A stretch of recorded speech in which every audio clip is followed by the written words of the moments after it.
वृश्चिक राशि वाले बंधु, स्वागत है आप सभी का। अभिनंदन है आपके अपने वैदिक मंथन भिंड यूट्यूब चैनल में। तो वृश्चिक राशि वालों, जरा ध्यान से सुनिए।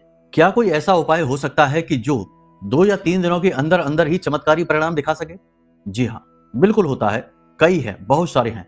लेकिन समस्या यह है कि इन उपायों के विषय में लोग खुलेआम बात नहीं करते, चर्चा नहीं करते हैं, क्योंकि ये उपाय लोगों को छुपाने पड़ते हैं। ये बाध्यता है, क्योंकि जोग जुगत और मंत्र उपाऊ फले तभी जब करे दुराऊ।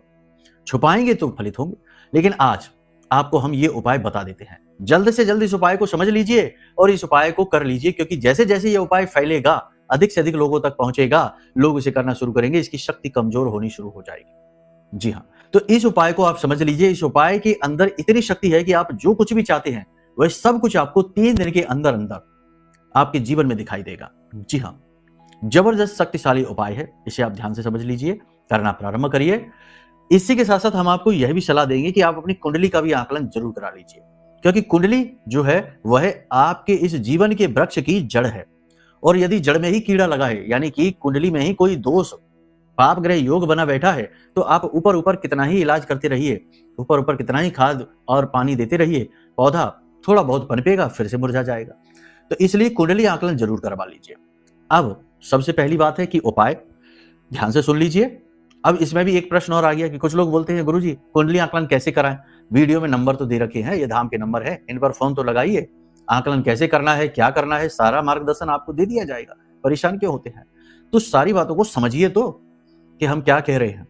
कॉल करने का समय दिन में 10 बजे से शाम को 4 बजे तक है। आधी रात को फोन ना लगाना, कोई नहीं उठाएगा। ठीक है, हर चीज का एक निश्चित समय होता है। अब यहां तक सब कुछ समझा, अब ध्यान से उपाय को भी समझ लो। इस उपाय को किसी भी सोमवार के दिन प्रारंभ करना है। उपाय के लिए आपको क्या चाहिए? मिट्टी का एक कलश चाहिए, शुद्ध जल, स्वच्छ जल चाहिए, थोड़ा सा गंगा जल चाहिए, खसखस का आपको इत्र चाहिए, चंदन का आपको चूरा चाहिए, गुलाब जल चाहिए। गंगा जल हमने कही दिया, वो आपको चाहिए।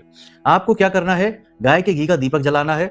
अब ये जो कलश है, इस कलश को अपने घर में ही स्वच्छ जल में भरिए, थोड़ा सा उसमें गंगा जल डालिए, थोड़ा सा खसखस का इत्र डालिए, थोड़ा सा चंदन का चूरा डालिए, थोड़ा सा इसमें गुलाब जल डाल दीजिए। गुलाब जल भी रह गया शायद हमने बताने, थोड़ा सा इसमें गुलाब जल डालिए।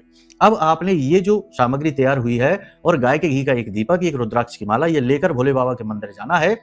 शिवलिंग पर आपको इस जल से अभिषेक करना है, जो आप तैयार करके घर से ले गई हैं, घर से ही ले जाना है।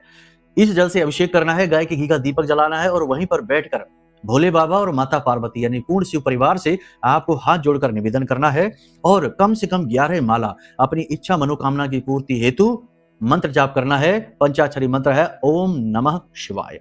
इस मंत्र का उच्चारण करना है लगातार 11 माला। लगातार 7 दिन तक इस उपाय को आप करिए। जो समय निश्चित किया है